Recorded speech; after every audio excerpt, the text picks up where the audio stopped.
Following the release of the face-off report by Big Brother Watch yesterday, quite a large amount of information was discussed in the national media in relation to the use of facial recognition by South Wales Police.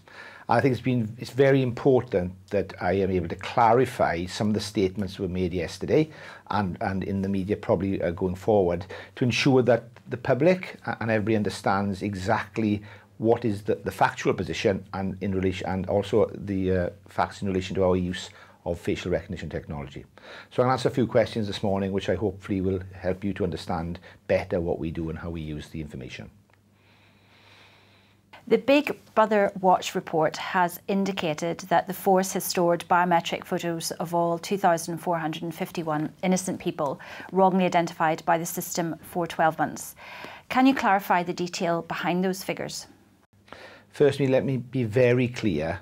South Wales Police does not retain any imagery that is not involved in a crime or other issue for more than 31 days. Any photograph taken or image retained is destroyed after 31 days. Specifically in relation to the 12 months, as a part of the evaluation of our use of the system to see whether it actually is worthy of us investing in and maintaining, we are being evaluated by an independent United Kingdom university as a part of that process. They have had those photographs for 12 months. We have no access to them and they use them only for research and evaluation purposes, and they will be treated as they would do any other information for a research study by a British university. We have no access to them. We have had no access to them after 31 days when they were destroyed by us, and every other single time we have deployed any photographs that were not involved in a criminal investigation or related to an arrest were destroyed after 31 days, absolutely categorically. So just to clarify, the 12-month period only applies to the imagery from the Champions League event and all other imagery is only retained for 31 days? It only applies specifically to the Champions League and photos that were taken by our cameras during that event. And specifically the 12 months relates to their retention by an academic institution for the evaluation of our deployment of facial recognition.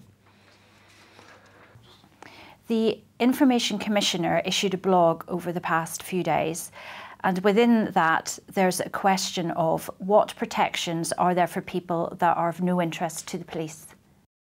Well, firstly, I can say that anybody who is taken in by the cameras, as I said, the photograph is destroyed after 31 days. That's the first thing to mention.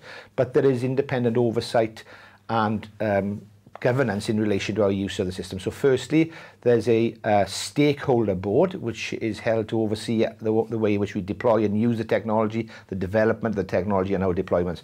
That includes a member of the Information Commissioner's staff, that involves members of the Biometric Commissioner's staff, the Surveillance Commissioner's staff, members of the Home Office, the College of Policing, and the Centre for Applied Science and Technology.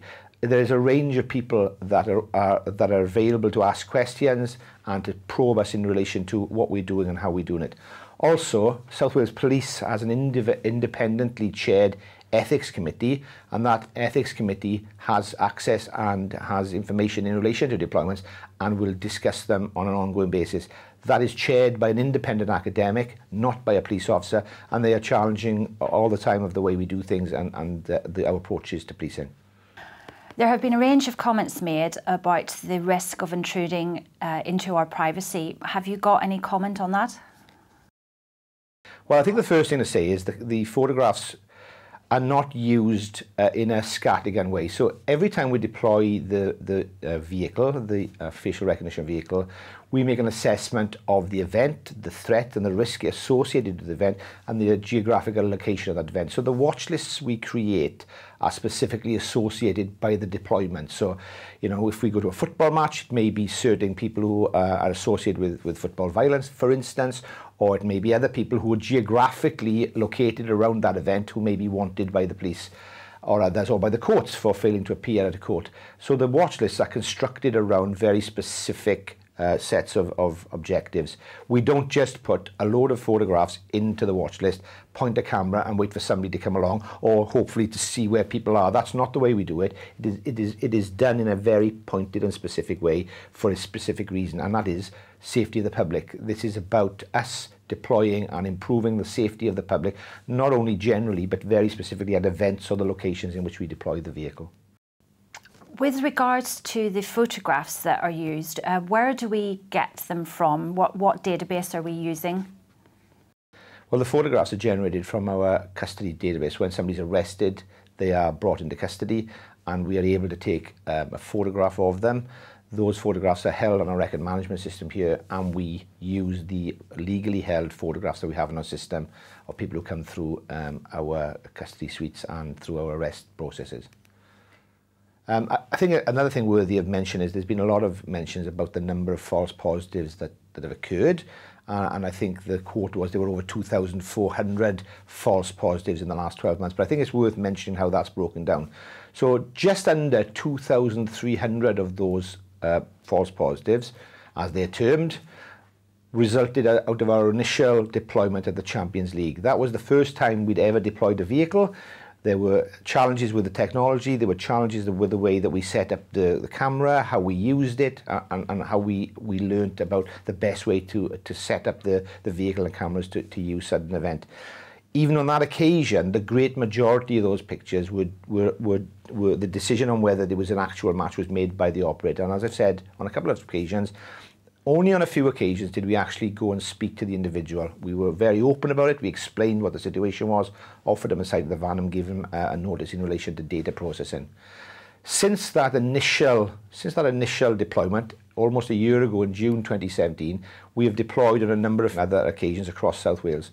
On those 14 other occasions, the number of false positives has been around 150. So in total for those 14 events. Only on 3 occasions were the number of false positives over 10. On 11 occasions it was less than 10, and on 3 occasions there were no false positives at all. And in fact on several occasions there were more positives than there were falses.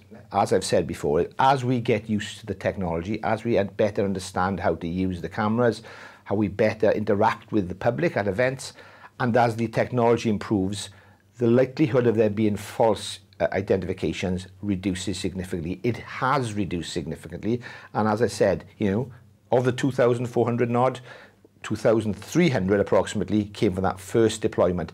The rest are in its diminishing as we've gone on and learned to do a more effective deployment. So far, 16 arrests have been made using the AFR locate technology. What range of offences have those arrests covered? It's been a range of offences. It's been possession of Class A and Class B drugs. There's been a fraud offences. There's been failed to appear at court warrants. There's been possession of a bladed article, and a range of things that you would expect to find in the general population. So we are learning, we are developing, and there are actually people being taken off the streets who are wanted for offences or who haven't appeared at court as a direct result of the deployment of this technology around South Wales. There's been a range of commentary made that the public are unaware that the technology is being used at a range of events. What are your thoughts on that? Well, firstly, we always go live on public social media when we deploy at an event and actually make it clear to people that there will be facial recognition vans there. All our vans are overt, so they are deployed overtly.